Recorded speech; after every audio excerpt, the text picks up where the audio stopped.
I use the Milwaukee rear handle circ saw to cut everything that I frame with. I really like it. It's more powerful than a corded saw. It's a more powerful tool.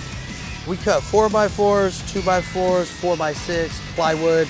The Milwaukee rear handled circ saw is amazing with power, and we'll cut through anything with speed.